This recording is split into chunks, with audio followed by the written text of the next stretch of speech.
ये bank of Manila है, ये इसका बाहरी हिस्सा। मेरी हर बात ध्यान से सुनना।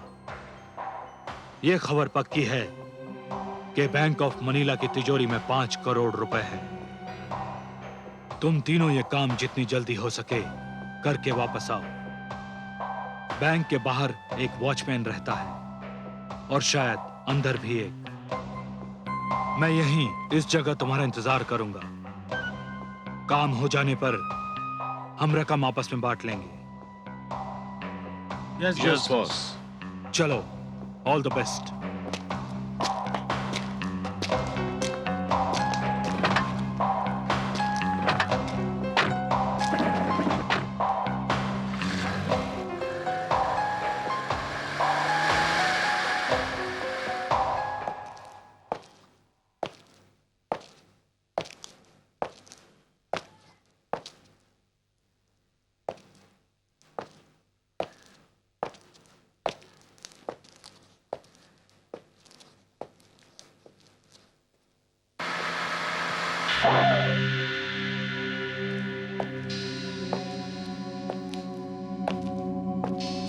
सिर्फ एक ही पहरेदार है बाहर।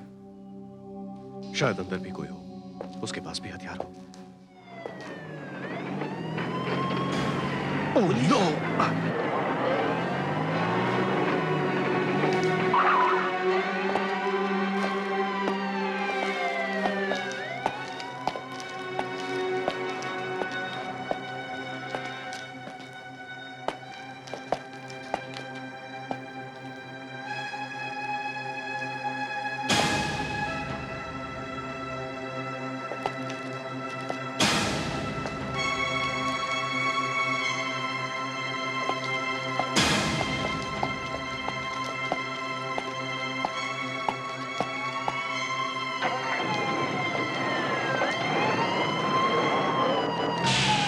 पुलिस की गाड़ी तो चली गई, पता नहीं फिर वापस आ जाए। नहीं, पुलिस की गाड़ी अब वापस नहीं आएगी। यही मौका है जल्दी से काम करके निकलने का। अब एक काम करते हैं, तुम यहीं बैठ के नजर रखो, हम दोनों काम करके वापस आते हैं। ओके? ओके।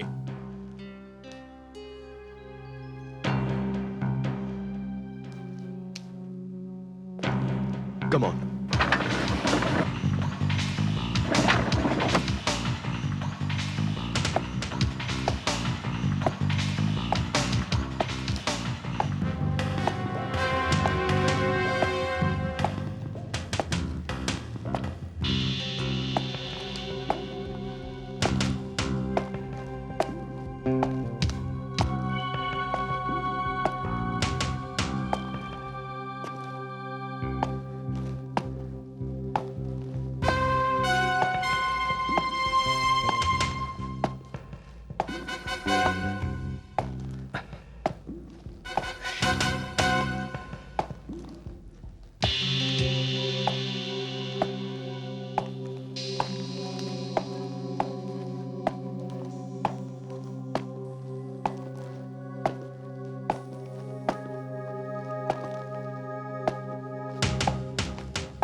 कहां से आ रहे हो? मेट्रो से फिल्म देख के आ रहा हूँ। लाइसेंस दिखाओ।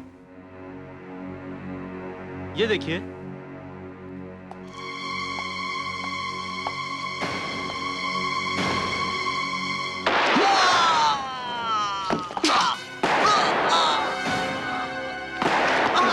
उस तरफ से गोली की आवाज आई है, चलो।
तुम लोग अंदर जाओ, मैं वहां देखता हूं।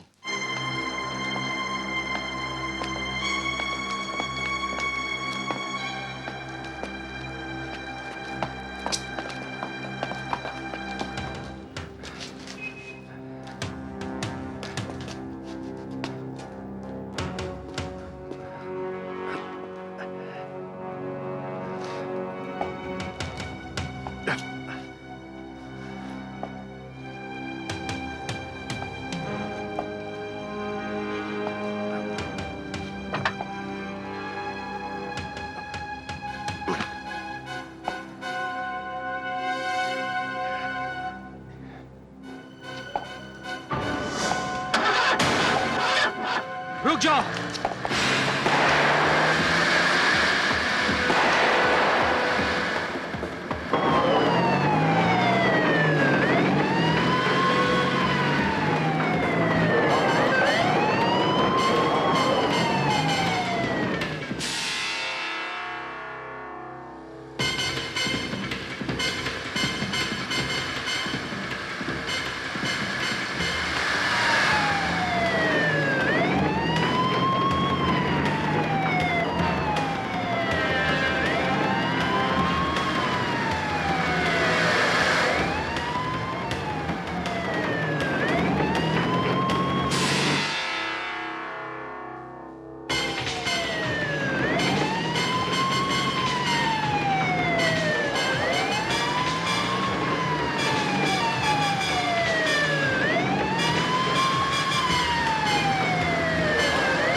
रुक रुक, गाड़ी पीछे ले, जल्दी।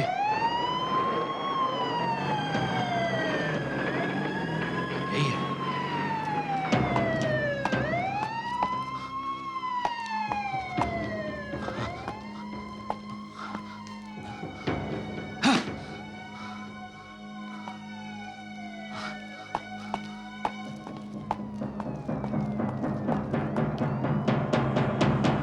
लगता है भाग गया, चल जल्दी।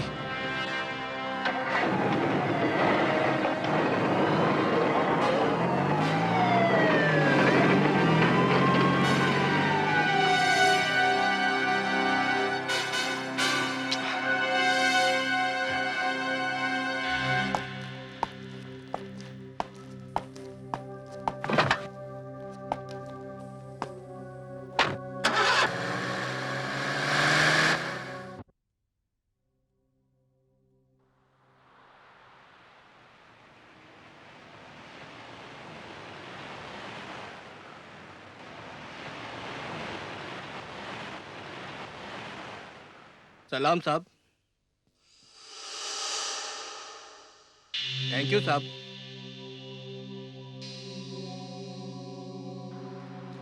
ये सब चेक करके रखना। और ये देखो, ये 203 का है, इसको अच्छी तरह देख लेना। और 204 के बाद भी है। और ये भी सर, इनका कुमार ध्यान साहब आ रखना। गए। कुमार साहब?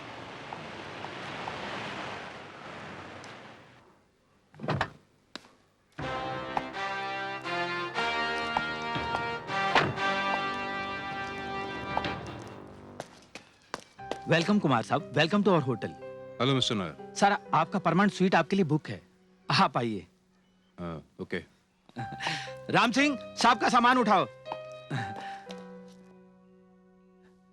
कुमार साहब, कुमार साहब, आपके कहने के मुताबिक मैंने स्टेज एजेंट खुदा बख्श को आपके आने की इतला दे दी है। इस शहर में जितने भी बड़े सौदे होते हैं ना, उनको करवाने वाला एक ही भरोसेमंद आदमी है, और वो है खुदा बख्श। ठीक है, तो उसका ऑफिस का पता दे दीजिए मुझे। पता क्यों कुमार साहब? वो खुद यहाँ पर आ जाएगा, आपको वहां जाने की कोई जरूरत नहीं है सर। नहीं मिस्टर नायर, हर काम अपनी जगह पर ही अच्छा लगता है। और फिर वो अपना सारा का सारा ऑफिस लेकर यहाँ होटल में तो नहीं आ सकता ना। मैं खुद जाऊंगा उसके पास, ताकि इस टाउन की सारी प्रॉपर्टीज के बारे में तफसील से जानकारी हासिल कर सकूं। Am I right? You are perfectly alright sir. मैं उसको फोन पर इतला दे देता हूँ कि आप खुद उसके यहाँ जाएंगे। 1 मिनट। जी sir. This is for you. Sir, इसकी क्या जरूरत थी sir? Keep it mister Nair, keep it. Thank you sir.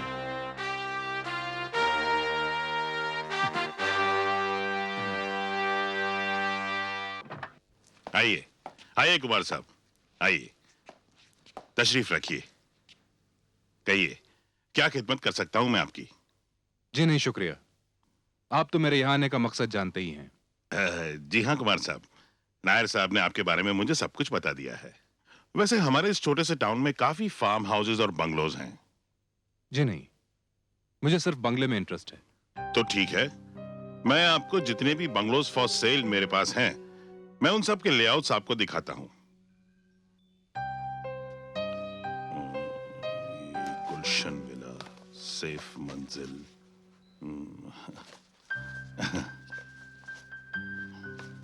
हाँ, देखिए कुमार साहब, ये हैं यहाँ के कुछ अच्छे अच्छे बंगलोज के लेआउट्स। ये देखिए, ये है गुलशन विला, यहाँ की सबसे अच्छी प्रॉपर्टी है, और इसकी एलिवेशन बिल्कुल टाइगर हिल के सामने है। देखिए। और कुछ दिखाइए। हाँ हाँ, बिल्कुल बिल्कुल। ये देखिए, ये है सैफी महल। ये यहाँ के महाराजा की प्रॉपर्टी हुआ करती थी, और इसके साथ 4 एकड़ फार्म हाउस की लैंड भी है। और कुछ? हाँ हाँ, है ना, है ना। ये देखिए, ये देखिए।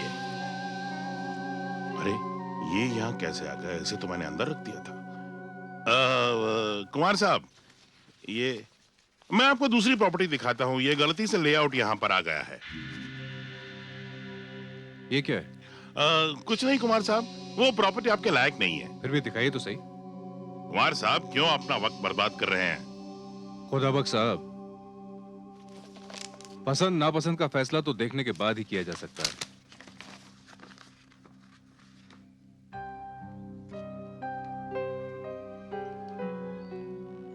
ठीक है कुमार साहब, जब आप इतनी जिद कर रहे हैं तो फिर मैं मजबूर हूं।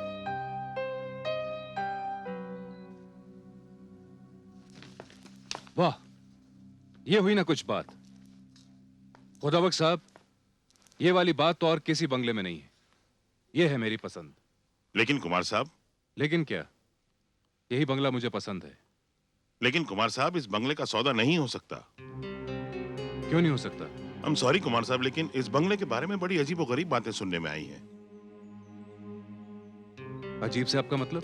मतलब इस बंगले की मालकिन अजीब सन की किस्म की औरत है। वो सन की क्या, वो पूरी पागल है।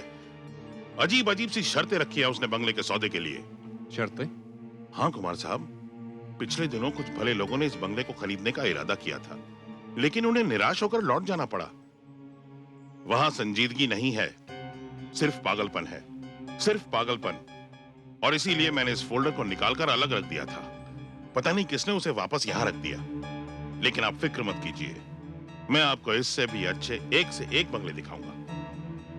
नहीं खुदाबख्श साहब, इस बंगले में ना जाने कौन सी कशिश है। इसके अलावा अब और कुछ देखने को जी नहीं चाह रहा।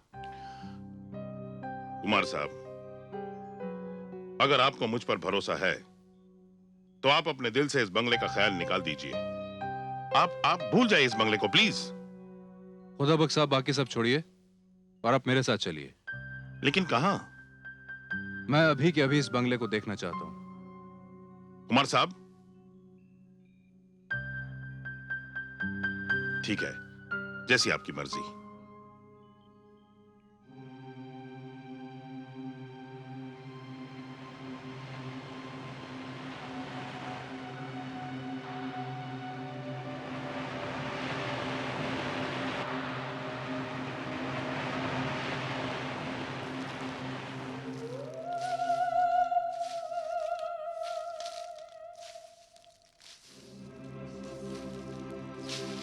कुमार साहब, यही वो बंगला है जिसे आप देखना चाहते थे।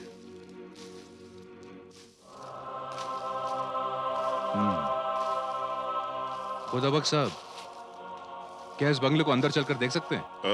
नहीं नहीं कुमार साहब, इस बंगले को देखने के लिए तो इस बंगले की मालकिन की रजामंदी की जरूरत पड़ती है। तो वो भी यहीं रहती होंगी ना? हाँ, रहती तो है यहाँ, लेकिन वो ऐसे नहीं मिलती। उनका एक मुलाजिम है, शंभू प्रसाद, उसी को कांटेक्ट करना पड़ता है।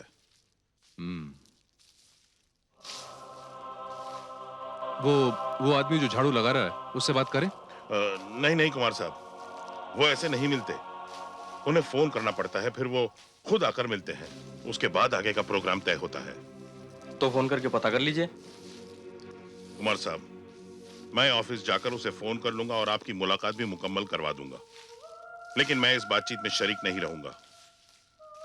इसकी वजह? I'm सॉरी कुमार साहब, इससे ज्यादा मैं आपको कुछ नहीं कह सकता। होटल चलें?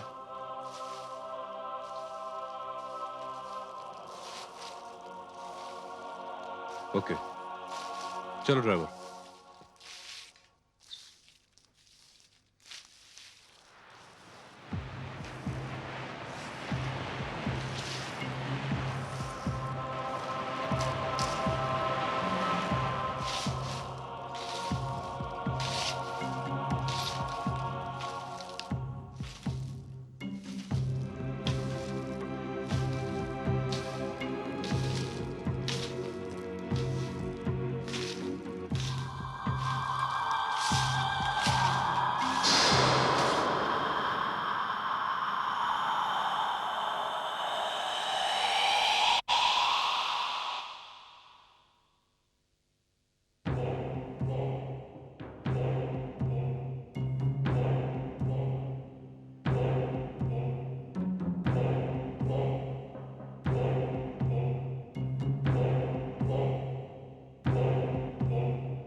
कहिए, क्या बात है?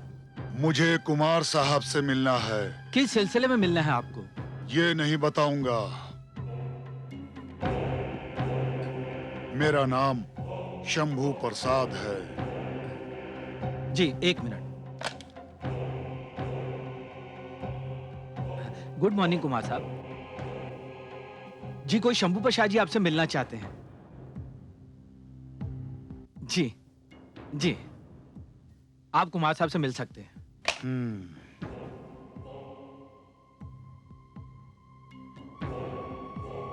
Yes sir. वेटर इन्हें कुमार साहब के रूम में ले जाओ।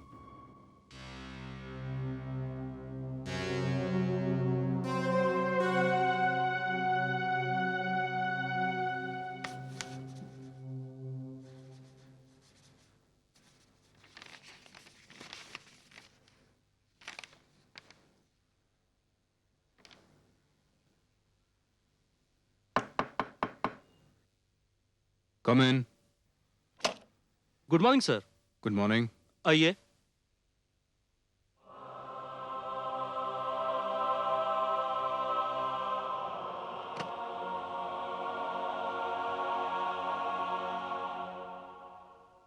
शंभू प्रसाद नाम है मेरा। अरे आइए आइए शंभू प्रसाद जी, आइए प्लीज आइए। आप कुमार साहब हैं? जी हाँ, बैकुंठ धाम खरीदने आए हैं आप? बिल्कुल सही कहा आपने। बहुत आए और बहुत गए, सिर्फ बातें ही हुई और कुछ नहीं, और नतीजे में मिली बैकुंठ धाम को बदनामी।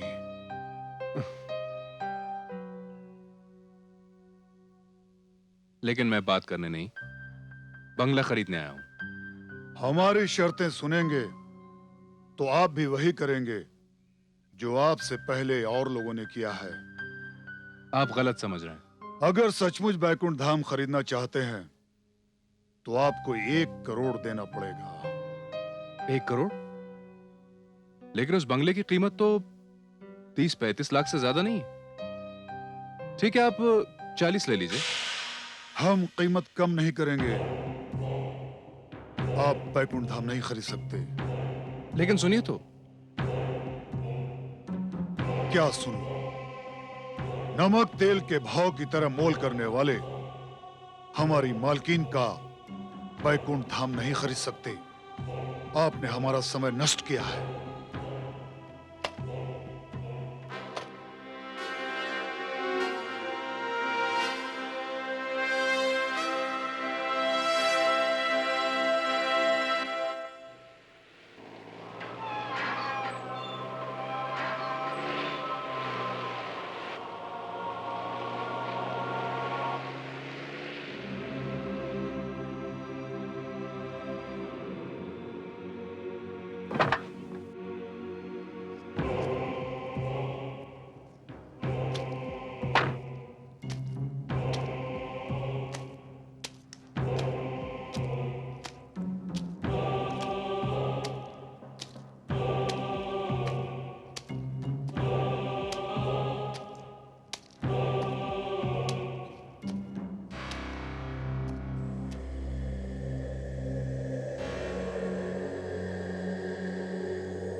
कौन?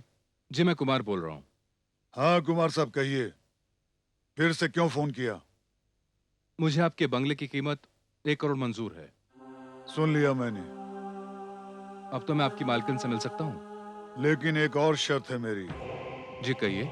मालकिन को मिलने से पहले आपको बतौर पेशगी 25 लाख रुपए देने होंगे। ठीक है, मुझे ये भी मंजूर है। तो फिर ठीक है, कल शाम को पेशगी के साथ आ जाइए, मालकिन से मिलवा दूंगा। जी।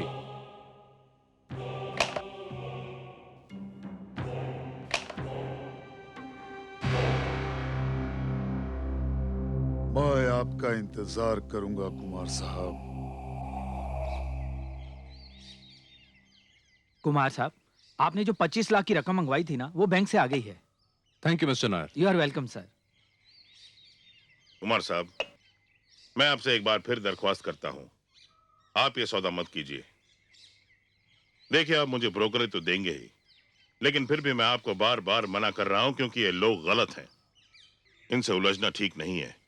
ये सौदा आपको घाटे का सौदा पड़ेगा।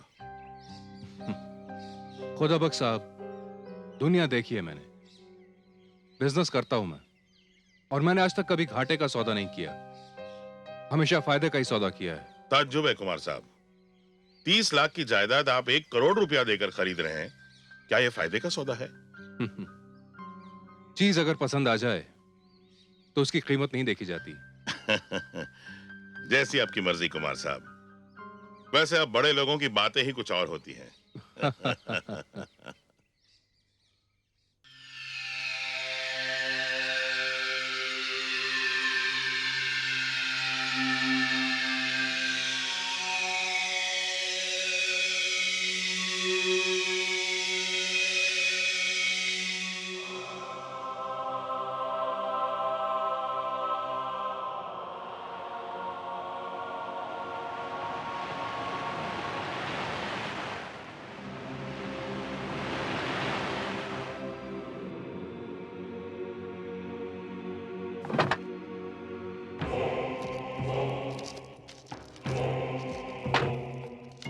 पेशगी लाए हैं?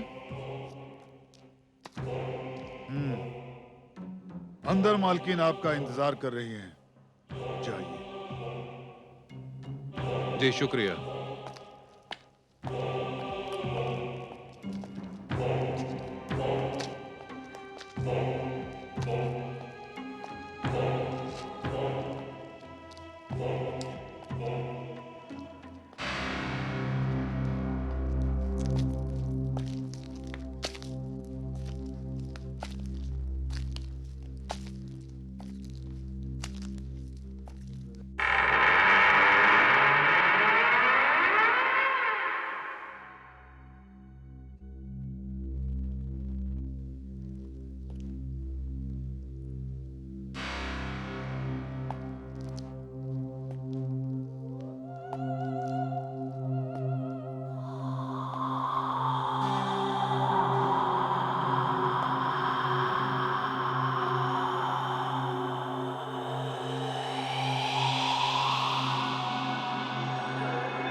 कुमार साहब, जी नमस्ते। मेरा नाम आस्था भटनागर है। मैं इस बंगले की मालकिन हूं। जी आइए, मैं आपको वैकुंठ धाम दिखा देती हूं।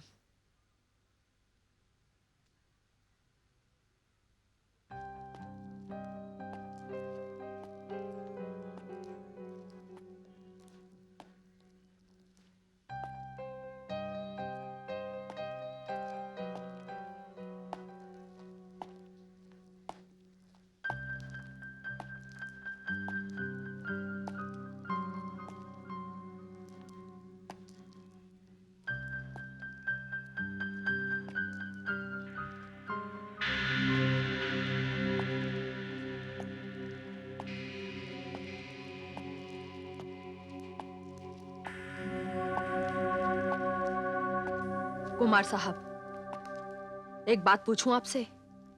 जरूर पूछिए। आप इस बंगले को देखे बगैर ही 25 लाख की पेशगी दे चुके हैं। इस सौदे पर आपको कोई अफसोस तो नहीं हो रहा है? जी नहीं, बिल्कुल नहीं। यह सौदा मैंने बंगला देखने से पहले किया था, लेकिन अब इस बंगले को देखने के बाद ऐसा लगता है कि अगर आप मुझसे 1 करोड़ की जगह 1.5 करोड़ भी मांगती तो मैं देने में संकोच नहीं करता। अच्छा, तो इसका यह मतलब है कि इस सौदे में मैंने 50 लाख का घाटा उठाया है। जी घबराइए नहीं। एक बार जो सौदा हो गया सो हो गया। समझ लीजिए एग्रीमेंट तैयार है। उसमें मुझे सिर्फ आपका नाम और रकम भरनी है। सच पूछे तो पिछले 2 साल से मैं इस बंगले के खरीदार का इंतजार कर रही थी। तो बस समझ लीजिए आपका इंतजार अब खत्म हो गया है। आप जब चाहें एग्रीमेंट बनवा लीजिए, मैं बिल्कुल तैयार हूं। एक दिन और आपको इंतजार करना पड़ेगा। कल रात आपको यहां फिर आना पड़ेगा। कल आप बाकी की रकम मुझे देंगे और मैं उस एग्रीमेंट पर अपने दस्तखत कर दूंगी। फिर आपको इस बंगले का पोजीशन मिल जाएगा। और हां कुमार साहब, कल रात का खाना आप यहां हमारे साथ खाएंगे। जी, इस तकल्लुफ की क्या जरूरत है? नहीं कुमार साहब, जरूरत है। इसकी खास जरूरत है, क्योंकि मेरी ये दावत इस बंगले की आखिरी दावत है। जी, मुझे कोई एतराज नहीं है। तो फिर कल मुलाकात होगी। शंभू, शंभू। जी मालकिन। कुमार साहब को बाहर तक छोड़ाओ। जो हुक्म हो मालकिन। चलिए कुमार साहब।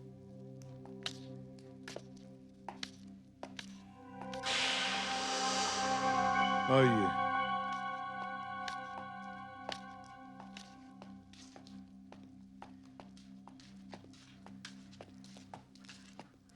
अच्छा शंभू जी,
गुड मॉर्निंग कुमार साहब। Good morning mister Nair. मुबारक हो कुमार साहब, बहुत बहुत मुबारक हो। मिस्टर नायर, पिछले 1.5 साल से मैं आपके होटल में आ रहा हूं, लेकिन इस बार मेरे आने का मकसद पूरा हुआ। मुझे बहुत खुशी हो रही है ये बंगला खरीदते हुए। कुमार साहब, आपकी खुशी में ही हमारी खुशी है। ये अलग बात है कि आपके बंगला खरीदने से हमारे होटल का नुकसान तो होगा ही, साथ ही हम एक कीमती मेहमान भी गवा देंगे। कुमार साहब, आज रात आपका डिनर हमारी मैनेजमेंट की तरफ से है। बस आप हमें अपनी पसंद की डिशेस बता दीजिए। नो नो मिस्टर नायर, आज रात का डिनर तो मैं वैकुंठ धाम की मालकिन मिसेस आस्था भटनागर के साथ कर रहा हूं। वहां मेरी स्पेशल दावत है। Very strange. स्ट्रेंज क्यों? कुछ नहीं कुमार साहब, उस बंगले की मालकिन के बारे में कुछ लोग अजीब अजीब सी बातें करते हैं। कुछ लोग तो यहाँ तक कहते हैं कि वो घर एक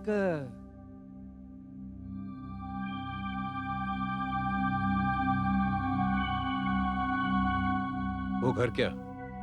वो घर एक पागल खाना है और उस घर की मालकिन पागल है। नहीं मिस्टर नायर, ये बात बिल्कुल गलत है। मिसेस आस्था भटनागर एक निहायत समझदार और मजबूत इरादे वाली औरत है, और जो लोग उन्हें पागल कहते हैं दरअसल वो खुद पागल हैं।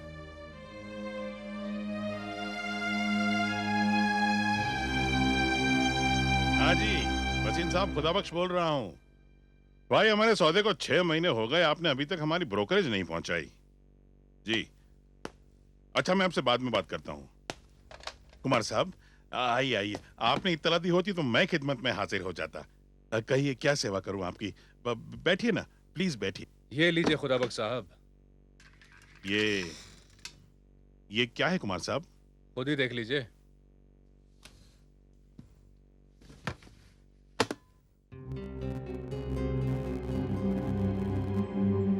कुमार साहब, ये क्या है? ये आपकी कमीशन है खुदा बख्श साहब। मैं एडवांस दे चुका हूं, बस थोड़ी देर में एग्रीमेंट भी साइन हो जाएगा और फिर मैं बैकुंठ धाम का मालिक बन जाऊंगा। इस तरह क्या देख रहे हैं आप? नहीं कुमार साहब, ये रकम मैं नहीं ले सकता। लेकिन क्यों? ये बंगला मुझे आप ही की वजह से मिला है। इस डील में आप ही शामिल हैं। नहीं नहीं कुमार साहब, इस बंगले को आप ही ने जिद करके देखा है और आप ही ने सौदा किया है। बहरहाल इस सौदे में आप भी शामिल हैं। ये पैसा तो आपको लेना ही पड़ेगा, ये आपका हक है। और किसी का हक मारना मुझे बिल्कुल पसंद नहीं। कुमार साहब, लेकिन इसमें कोई हक मारने वाली बात ही नहीं है। मैं तो शुरू से ही सौदे के खिलाफ था और आज भी खिलाफ हूं। देखिए कुमार साहब, अभी कुछ नहीं बिगड़ा। आप अपने फैसले पर दोबारा गौर कीजिए प्लीज। नहीं खुदा बख्श साहब, अब बहुत देर हो चुकी है और ये रुपया मैं आपसे वापस भी नहीं लूंगा। अच्छा, मैं चलता हूं, मुझे होटल जाके तैयार भी होना है। मिसेस आस्था भटनागर मेरी राह देख रही होंगी। Good bye. अब कुमार साहब सुनिए, मेरी बात सुनिए कुमार साहब। या अल्लाह, इस नेक बंदे पर रहम करना, रहम करना।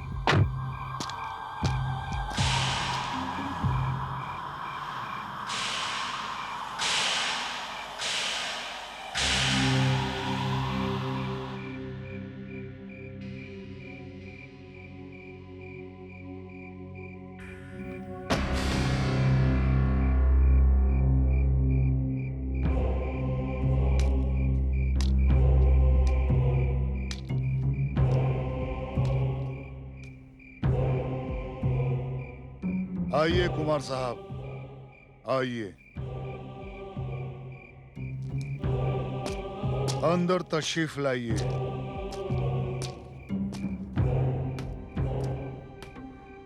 आइए।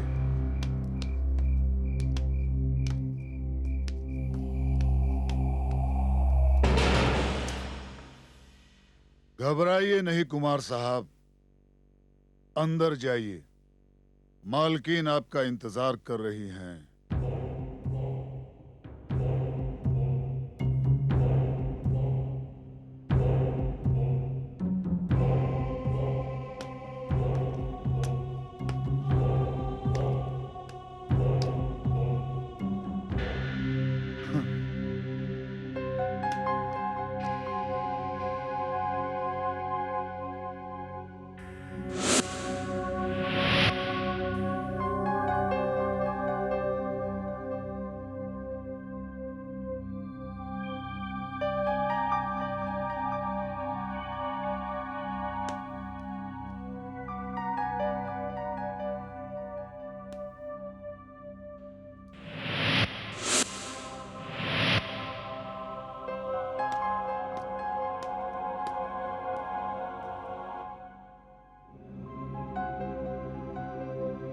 कुमार साहब,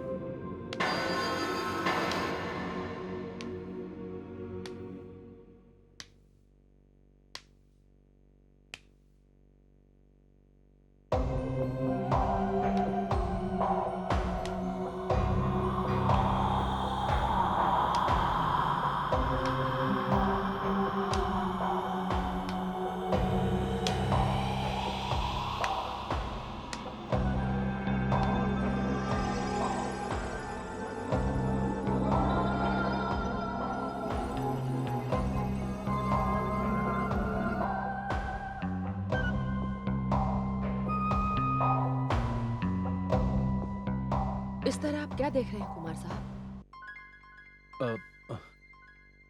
माफ कीजिएगा मिसेस आस्था, आप तो बेहद खूबसूरत हैं।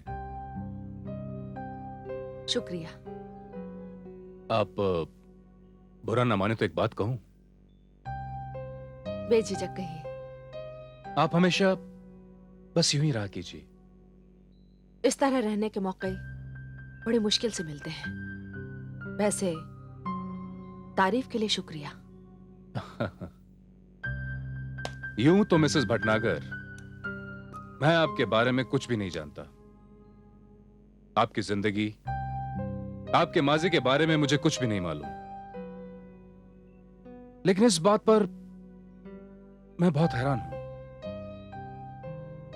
आप जैसी बेहद खूबसूरत औरत इतने बड़े बंगले में अकेले कैसे रहती है? ये तो मुझे इस तरह तन्हा कर देने वालों की मेहरबानी है। खैर, इसे छोड़ दीजिए। वैसे भी पुरानी यादें बड़ी जानलेवा होती हैं। आइए, इस मौके को और भी रंगीन बनाएं। आइए ना, प्लीज।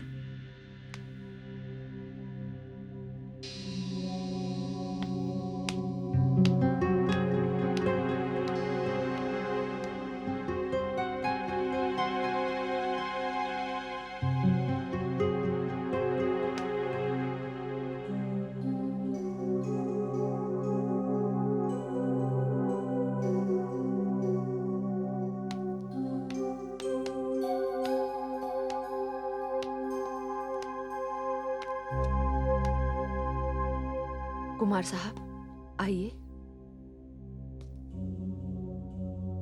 बैठिए। Thank you. आपने इतना सब कुछ बनवा लिया है कि मेरी समझ में नहीं आ रहा कहां से शुरू करूं। शरबत पीजिए ना। ये इस घर का खास शरबत है। ये शरबत मेरे पति को बहुत पसंद था। आपके पति? जी हाँ, मेरे पति सतीश भटनागर अब इस दुनिया में नहीं रहे। ओह, आई एम सॉरी। शरबत लीजिए ना, प्लीज।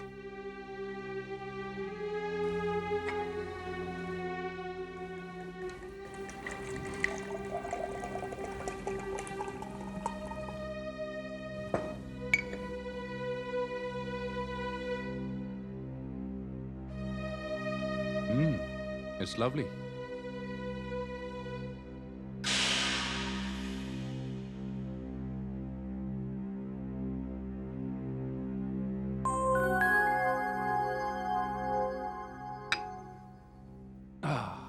कैसा लगा? वाह, रूह खुश हो गई है शरबत पीकर। एग्रीमेंट तैयार है, मैं अभी लाती हूँ। अरे नहीं नहीं मिसेस भटनागर, अग्रीमेंट देखने की कोई जरूरत नहीं है। आप तो अपनी बाकी रकम लीजिए और मुझे बताइए कहां साइन करना है। इतनी भी क्या जल्दी है कुमार साहब? पहले कुछ खा लीजिए ना, प्लीज।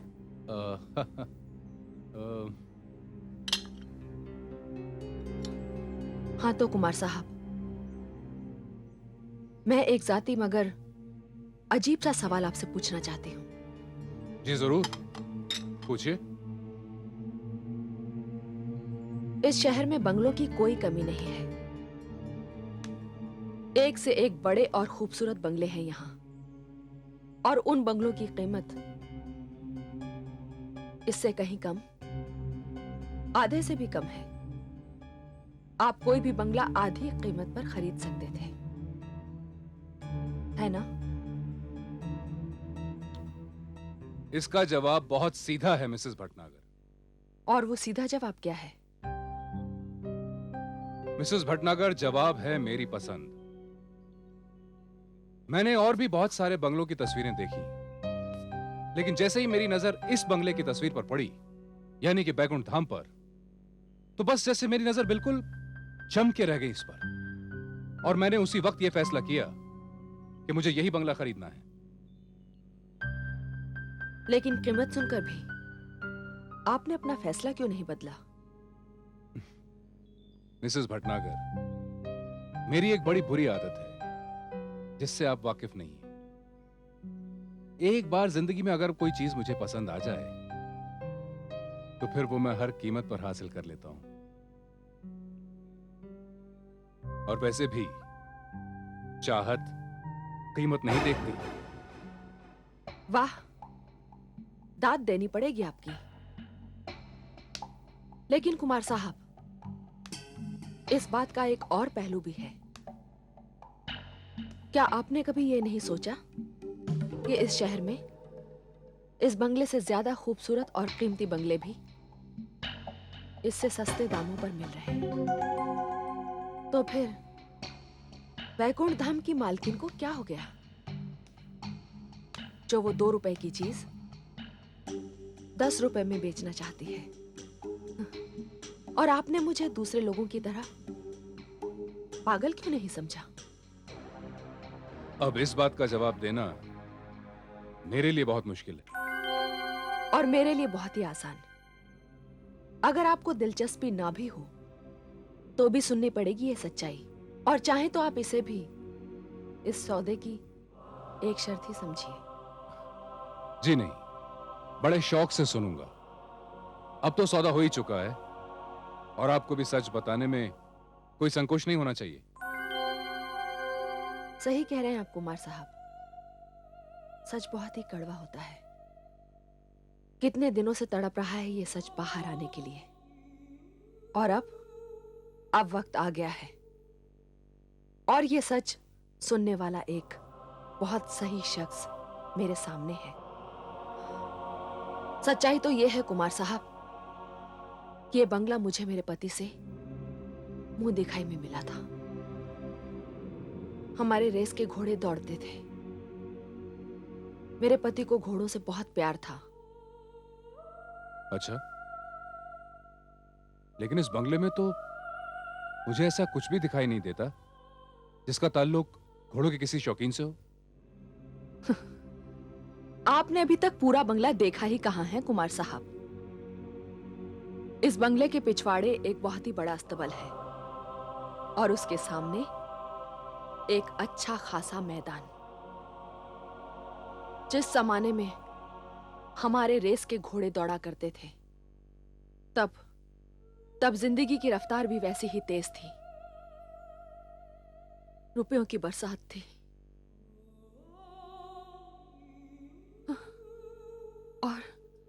और इस घर में जिंदगी खुशियों के झूले में झूल रही थी। मेरा पति और हमारा बेटा सुधीर। आपका बेटा? हाँ, बड़े नाजों से पाला था मैंने उसे, मगर उसने भी अपनी जिंदगी को अपने पिता की तरह उसी तरफ मोड़ दिया था। रेस रेस और सिर्फ रेस।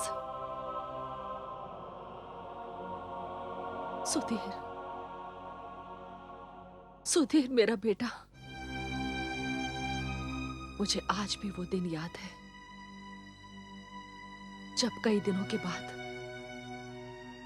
वो घर वापस आया था।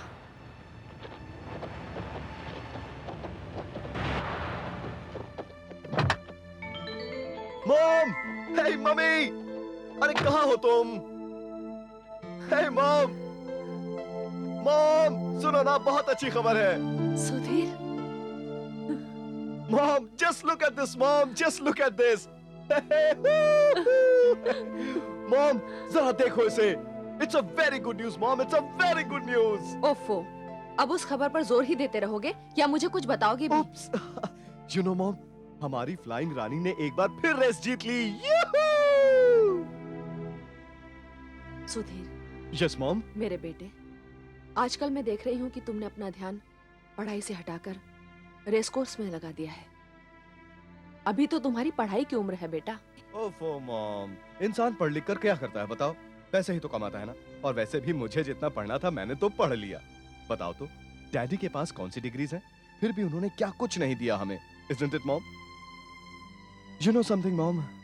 इन भागते हुए घोड़ों की तेज रफ्तार ने हमें जिंदगी में बहुत आगे लाके खड़ा कर दिया है मॉम, बहुत आगे।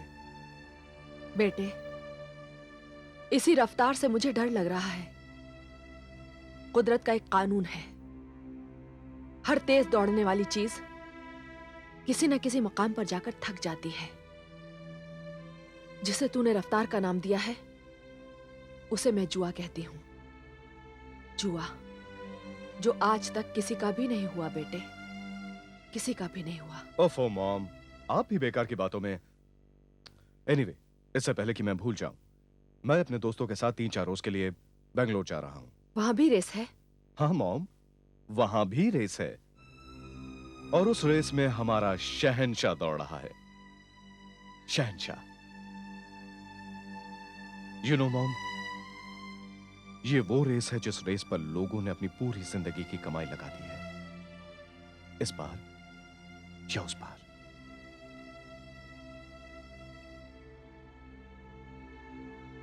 ओह mom, by the way mom, आपके पास अभी कैश कितना होगा? सुधीर बेटे, इस रेस की दुनिया से बाहर आ जाओ please. Mom. Aastha, hi my son, how are hi you? Dad. कब आए? बस अभी आया क्या? आते ही जाने की बात कर रहा है। सुधीर बैंगलोर जा रहा है। तो जाने दो इसे। वहां हमारा शहंशाह भी तो होगा जिस पर सारी दुनिया की नजर है। यस डैड, जरा आप समझाइए ना दोनों मॉम बाप को। बेटे को मेरी जरा भी फिक्र नहीं है। अरे बाबा, तुम्हारी ही तो फिक्र है मुझे, उसी के लिए तो सब कुछ कर रहा हूँ। आपने तो अपना पूरा का पूरा ध्यान अपने असली कारोबार से हटाकर रेस पर लगा दिया है और अब आपका बेटा भी आपके नक्शे कदम पर चल रहा है। बेटा तो बाप के नक्शे कदम पर ही चलेगा ना। आस्था, हमारा तो एक ही बेटा है और मेरे पास आज इस वक्त इस दुनिया की बेहतरीन नस्ल के 10 घोड़े हैं और मैं उन 10 घोड़ों से इस दुनिया को खरीद लूंगा एक दिन। हाँ बेटा, क्या चाहिए तुम्हें? वो क्या है डैड कि मैं बैंगलोर जा रहा हूँ और मैं मॉम से पूछ रहा था कि कितना कैश है। यू नो, खाली हाथ कैसे जा सकता हूँ डैड। बस तो मेरे कवर्ड से जितने रुपए चाहिए ले लो। जितने? हाँ हाँ जितने। Hey, wow, Dad! I love you, Dad. I love you. Hey, woohoo! Hey, Mom, I love you too. Bye. सुनिए, आपको ऐसा नहीं लग रहा कि आप अपने बेटे के साथ ज्यादती कर रहे हैं? आस्था, ज्यादती तो तब होगी जब मेरे बेटे को इस दुनिया में किसी चीज की कमी होगी। आस्था, वो मेरे और तुम्हारे प्यार की निशानी है। मैं उसे फूलों में रखूंगा, एक भी कांटा उसके इर्द गिर्द भटकने नहीं दूंगा, भटकने नहीं दूंगा। वो फूलों भरा गुलशन देखते ही देखते बर्बाद हो गया। फूल मुरझा गए, सिर्फ कांटे ही कांटे रह गए। ये सिलसिला यही खत्म नहीं हुआ, तकदीर को और बुरे दिन दिखाने थे। बिजनेस में नुकसान के कारण मेरे पति ने आत्महत्या कर ली। दुनिया खरीदने के उनके सपने अधूरे रह गए।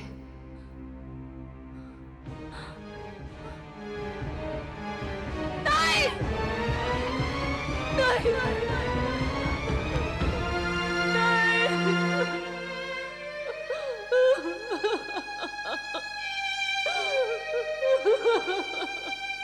मेरे पति की मौत के साथ साथ रफ्तार की वो दुनिया भी ना जाने कहां चली गई।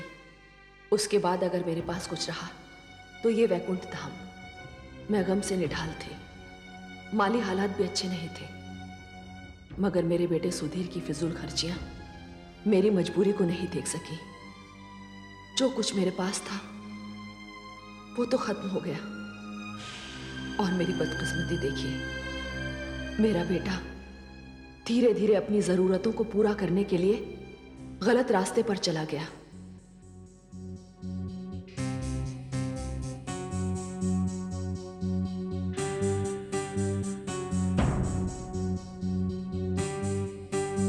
मैंने बहुत कोशिश की मगर उसे सही रास्ते पर न ला सकी।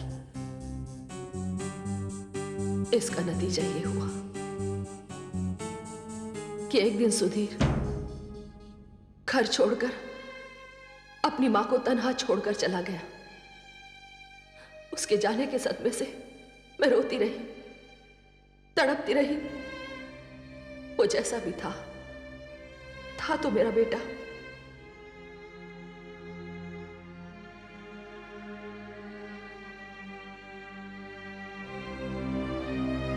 बरसों तक मुझे उसकी खबर न मिली।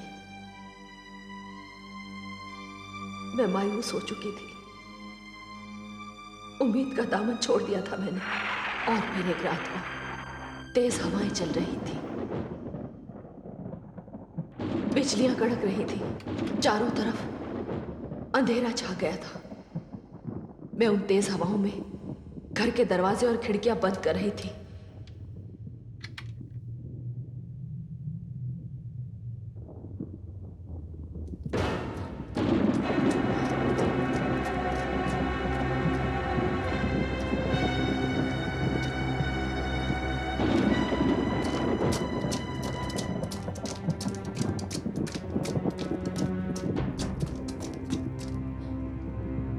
शंभू,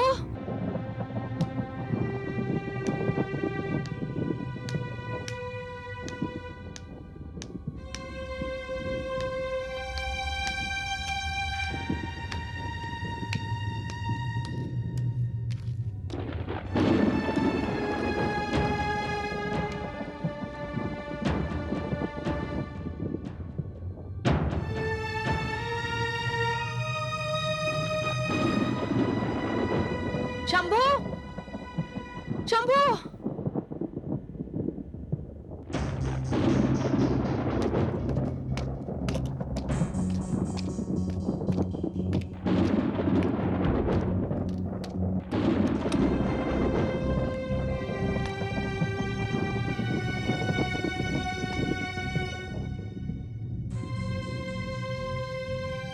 कौन है यहाँ? मेरे सामने क्यों नहीं आते हो? कौन हो तुम?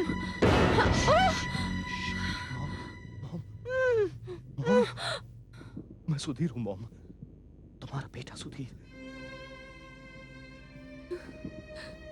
सुधीर, सुधीर, सुधीर, मेरे बच्चे, मेरे बच्चे। सुधीर, सुधीर, कहाँ चले गए थे तुम? और ये क्या हाल बना रखा है तुमने? इस दुखियारी माँ की याद भी नहीं आई तुम्हें? अरे याद तो आई माँ, इसीलिए तो तेरे पास वापस लौट आया हूँ। मॉम, अब मैं आ गया मॉम, हमेशा के लिए। तुम्हें छोड़कर कभी नहीं जाऊंगा, सच में मॉम। मॉम, मॉम तुम देखना मैं किस तरह हम लोगों के सुनहरे दिन वापस लाता हूँ मॉम, किस तरह। सुधीर, ये बैग? मॉम, ये बैग नहीं है, ये तो हमारी सुनहरी तकदीर का एक दस्तावेज है। मैं कुछ समझी नहीं। मॉम, आज की दुनिया में चैन और इज्जत से जीने के लिए रुपयों का होना बहुत जरूरी है। मॉम, आज की दुनिया में जिसके पास पैसे नहीं है ना, उसकी ना तो कोई इज्जत है और ना नाम। उसकी जिंदगी तो कीड़े मकोड़ों से भी बदतर है मॉम, कीड़े मकोड़ों से भी बदतर। बेटे, तुम इतने दिनों तक कहाँ थे? तुम्हारी हालत देखकर मुझे ऐसा लग रहा है जैसे तुम और तुम आउट हाउस में क्या कर रहे थे? कुछ नहीं मॉम, कुछ नहीं, बस अब भूल जाओ, जो कुछ भी हुआ उसे भूल जाओ मॉम। देखो मॉम, मैं आ गया ना तुम्हारे पास, तुम्हारा सुधीर बनकर। सब ठीक हो जाएगा, सब ठीक। मॉम देखना किस तरह मैं अपने सुनहरे दिन वापस लाता हूँ, हम सब के सुनहरे दिन। चलो मॉम, इस बैग में क्या है? मॉम, इस बैग में 5 करोड़ रुपए हैं। 5 करोड़। 5 करोड़? इतने सारे रुपए? बस मॉम, बस अब और सवाल मुझसे मत करो मॉम। मैं तुम्हारे किसी भी सवाल का जवाब नहीं दे सकता मॉम, किसी भी सवाल का जवाब नहीं दे सकता। मॉम देखो मॉम, अगर तुम चाहती हो कि मैं तुम्हारे साथ रहूं, तुम्हारे पास रहूं, तुम्हारा वही सुधीर बनकर रहूं, तो बस प्लीज प्लीज मुझसे कोई सवाल मत पूछो मॉम। मैं बहुत थक चुका हूं मॉम, बहुत थक चुका हूं। मुझे सोना है मॉम, मुझे सोना है, मुझे सोना है मॉम।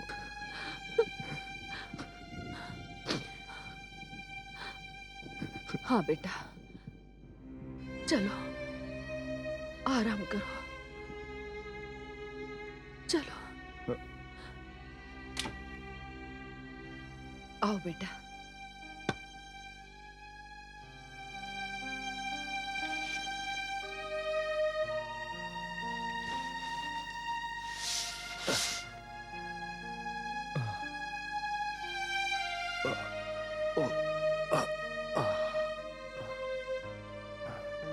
बेटा तुम आराम करो, मैं तुम्हारे लिए खाना लेकर आती हूँ। मॉम मुझे भूख नहीं है मॉम, मैं बहुत थक गया हूं मॉम, सिर्फ सोना है मुझे, मैं सोना चाहता हूं। ठीक है बेटा, तुम सो जाओ, आराम करो।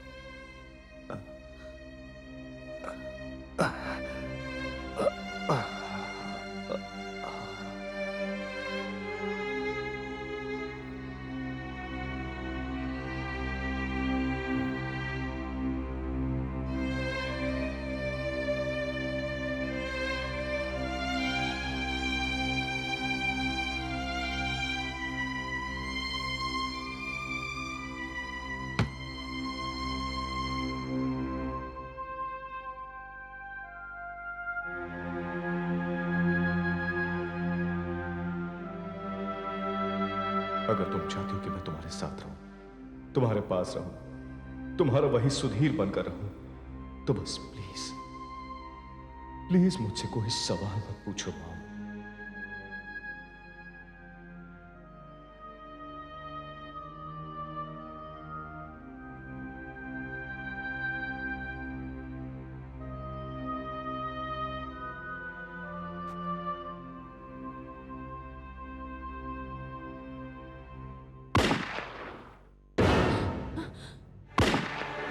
सुधीर!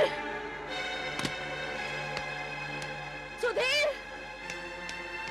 सुधीर! सुधीर! सुधीर! सुधीर!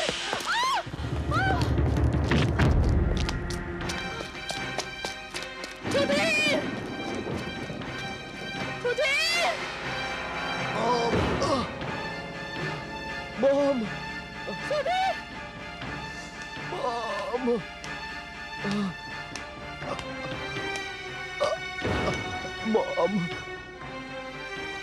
मॉम! सुधीर! सुधीर! सुधीर! सुधीर बेटा, ये क्या हो गया सुधीर बेटा? वो कौन था? मॉम! बताओ मुझे। Mom! I love you, mom! Sudhir! Sudhir! Sudhir! नहीं सुधीर! नहीं सुधीर! सुधीर!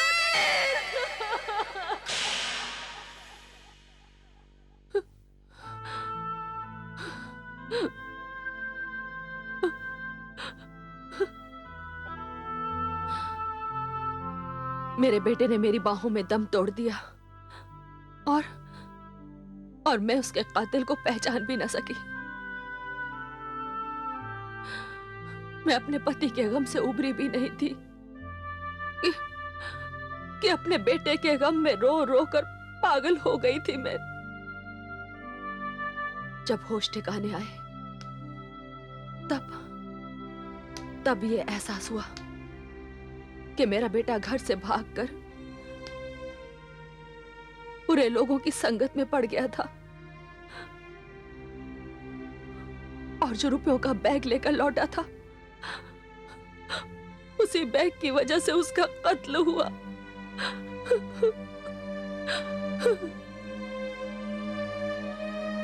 लेकिन मुझे हैरानी तो इस बात पर हो रही थी कि वो कातिल जब मेरे बेटे का कत्ल करके भागा तब उसके हाथ में वो बैग नहीं था और ना ही वो बैग मेरे बेटे के कमरे में था। मगर वो था इसी बंगले में। मुझे यकीन हो गया कि मेरे बेटे का कातिल एक ना एक दिन जरूर आएगा तब मेरे जहन में एक ख्याल आया, इस बंगले को बेचने का। मैं जानती थी कि हर खरीदार मेरे बेटे का कातिल नहीं हो सकता, इसलिए मैंने इस बंगले की कीमत 1 करोड़ रुपए रखी, क्योंकि 1 करोड़ रुपया वही देगा जिसे 5 करोड़ का लालच होगा। और आखिरकार वो दिन आ ही गया। मेरे बेटे का कातिल खरीदार के रूप में मेरे सामने बैठा है। तू कुमार मेरे बेटे का कातिल है। पिछले 2 साल से मैं तेरा इंतजार कर रही थी, पिछले 2 साल से।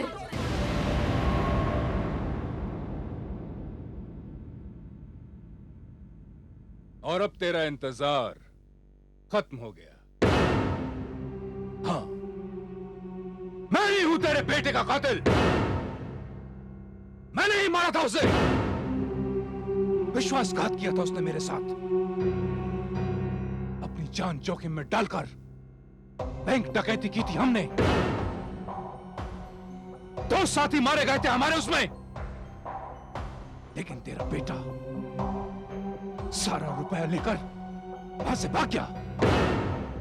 और उसका पीछा करते करते मैं यहां तक आ गया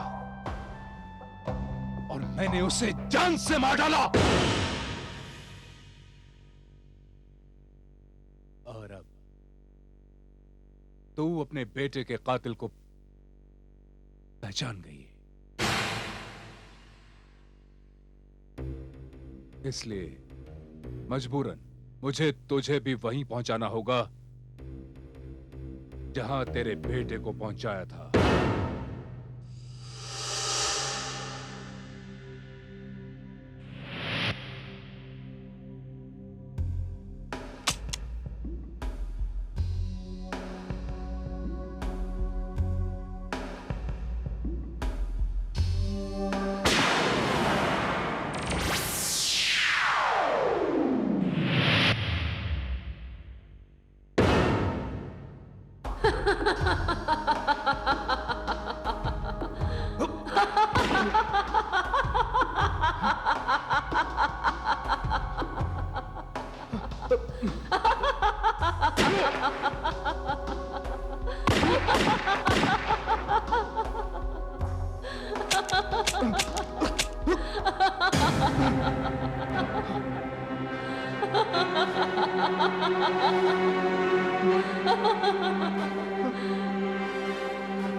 कुमार, इंसान जिंदगी में एक बार मरता है, बार बार नहीं। मेरी मौत मेरे बेटे के मरने के बाद ही हो चुकी थी। अब मैं आत्मा हूं और तू आत्मा को नहीं मार सकता। तू एक आत्मा है? मैं भटक रही थी और मुझे उस वक्त तक चैन नहीं मिलता जब तक मैं अपने बेटे के कातिल को ढूंढकर उसे सजा नहीं दे देती। रुपयों का बैग वहां पड़ा है, जा ले जा।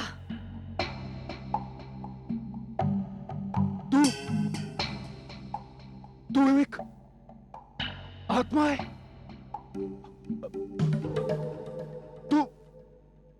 तू मुझे क्या सजा देगी? तू तो एक आत्मा है। तू बस यही भटकती रहेगी और मैं ये बैग लेकर यहां से चला जाऊंगा और तू मेरा कुछ नहीं बिगाड़ पाएगी तू।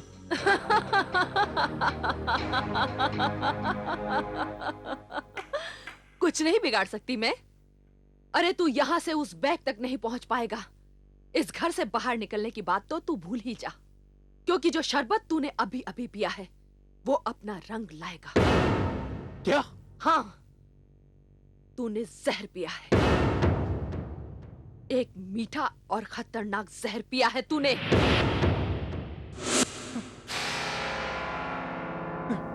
नहीं, ये नहीं हो सकता, ये नहीं हो सकता। तू झूठ बोल रही है, झूठ बोल रही है तू। ऐसा हो चुका है कुमार। नहीं, नहीं, तू तू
शंभू,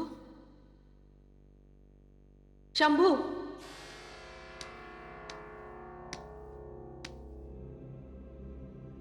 शंभू, बरसों तूने इस घर की सेवा की है। तेरी वफादारी की वजह से आज मैं अपने बेटे के कातिल को पहचान कर उसे सजा दे पाई।